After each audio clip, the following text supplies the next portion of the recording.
এত ভালোবাসতেন। আরো একটা সুন্দর ঘটনা মনে পড়ে গেল।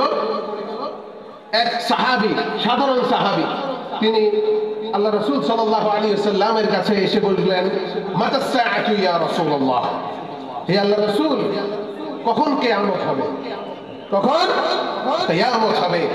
তখন আল্লাহ রাসূল বলছে, হে সাহাবী, তুমি যে কিয়ামত সম্পর্কে জিজ্ঞেস করছো, কিয়ামত সম্পর্কে জানতে যাচ্ছ, তোমার কি প্রস্তুতি রয়েছে কিয়ামত এর জন্য? মা আ'দাদতা লাহা, তুমি কি প্রস্তুতি নিয়েছো কিয়ামতের জন্য? তখন সাহাবী বলল, মা আ'দাদতু লাহা মিন কাসীরি সালাতিন ওয়ালা সাওমিন ওয়ালা সাদাকা। হে আল্লাহর রাসূল, আমার তেমন কোনো নামাজ নাই, আমি তেমন বেশি নামাজ পড়তে পারি নাই, তেমন বেশি রোজা রাখতে পারি নাই, তেমন বেশি যাকাত দিতে পারি নাই, ওয়ালাকিন্নী উহিব্বুল্লাহ ওয়া রাসূলাহ, তবে আমি একটা জিনিস করি, আমি আল্লাহ ও তার রাসূলকে বড় বেশি ভালোবাসি। বলেন না সুবহানাল্লাহ। যে আমার জীবনে তেমন কোনো নেক আমল বেশি নাই, তবে আমি আল্লাহ ও তার রাসূলকে বড় বেশি ভালোবাসি। তখন আল্লাহ রাসূল কি বললেন? আনতা মা'a মান আহবাবতা, তাহলে তুমি যদি এটা দাবি করে থাকো যে তুমি আল্লাহ ও তার রাসূলকে বেশি ভালোবাসো, তাহলে তোমার জন্য সুসংবাদ হচ্ছে কিয়ামতের দিন তুমি যাকে ভালোবাসো তার সাথেই তোমার হাসর হবে। বলেন না সুবহানাল্লাহ। তাহলে আল্লাহ রাসূলকে ভালোবাসলে কার সাথে হাসর হবে? আল্লাহ রাসূলের সাথে হাসর হবে। আল মারউ মা'a মান আহাব্বা, যে যাকে ভালোবাসে তার সাথেই তার হাসর হবে। বলেন না সুবহানাল্লাহ। এখন আমাদের ভালোবাসা যদি এমন মানুষের সাথে হয়ে থাকে যে যার ঈমানই ঠিক নাই, যে তথাকথিত নেতা, চুরি করে, ডাকাতি করে, ধর্ষণ করে, মানুষকে হত্যা করে, দেশের সম্পদ লুণ্ঠন করে, কথায় কথায় মিথ্যা কথা বলে, ওই সমস্ত নেতারা যদি আমাদের আদর্শ হয়, আমাদের ভালোবাসার পাত্র হয়, তাহলে মনে করবেন আপনার হাসর তার সাথেই হবে। আমরা কি চাই এমন মানুষের সাথে আমাদের হাসর হোক?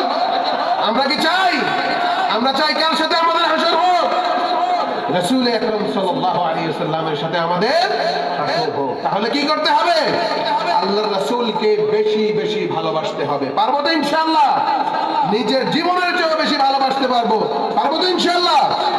মুআজ্জিজ হাজিরিন, এই যে আমরা যে ভালোবাসার কথা বললাম, আমরা যে ভালোবাসার দাবি করলাম যে আল্লাহর জন্য আমরা আল্লাহ রাসূলকে জীবনের চেয়ে বেশি ভালোবাসি, তাহলে এটার কি প্রমাণ আছে? এটার কি সাক্ষ্য আছে যে আমরা যে আসলেই আল্লাহ রাসূলকে ভালোবাসি? তাহলে কিছু তো দৃষ্টান্ত দেখাতে হবে, ঠিক কি না? দৃষ্টান্ত দেখাতে হবে না, যেটা প্রমাণিত করবে যে আমরা আসলেই আল্লাহ রাসূলকে ভালোবাসি। সেগুলোর ব্যাপারে মুখতাসার কিছু বলবো, যেহেতু সময় অত্যন্ত কম, আমাকে সামান্য কিছু সময় দেওয়া হয়েছে। আমরা নিজেদের মাহফিলে যদি নিজেরাই বেশি সময় নষ্ট করে ফেলি, তাহলে আমাদের আমন্ত্রিত যে উলামায়ে কেরাম রয়েছেন তাদেরকে আমরা কি সময় দিব? এই জন্য আমরা মুখতাসার ইনশাআল্লাহ কথা বলে শেষ করব। তো যেই সমস্ত কাজগুলো করলে প্রমাণিত হবে যে আমরা আসলে আল্লাহ রাসূলকে ভালোবাসি, তার মধ্যে অন্যতম হচ্ছে আল্লাহ রাসূলের প্রতি ইহতিরাম, আল্লাহ রাসূলকে সম্মান দেয়া, আল্লাহ রাসূলকে ইজ্জত করা, আল্লাহ রাসূলের শান অনুযায়ী আল্লাহ রাসূলের ব্যাপারে কথা বলা। পারবো তো ইনশাআল্লাহ? একবার একটি ঘটনা ঘটেছিল। আল্লাহ রাসূল সাল্লাল্লাহু আলাইহি ওয়াসাল্লামের দরবারে বনি তামিম গোত্রের কিছু লোক আসলেন। তাদের ওই গোত্রে একজন গভর্নর নিযুক্ত করতে হবে, এই জন্য তারা আল্লাহ রাসূলের খেদমতে আসলেন। তখন হযরত ওমর এবং হযরত আবু বকর রাদিয়াল্লাহু তাআলা আনহুমা দুইজন এই গভর্নরের ব্যাপারে আলোচনা করছিলেন।